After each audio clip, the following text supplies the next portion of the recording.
লিল্লাহি তাকবীর।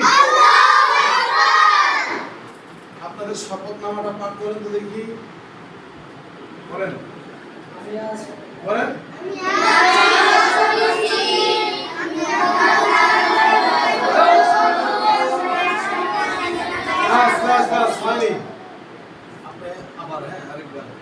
তাকবীর।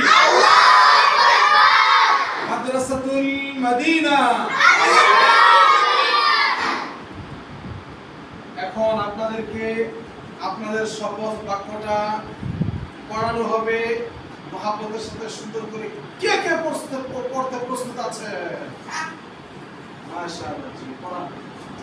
আমি আজ শপথ করছি আমি আল্লাহ তাআলার সন্তুষ্টির জন্য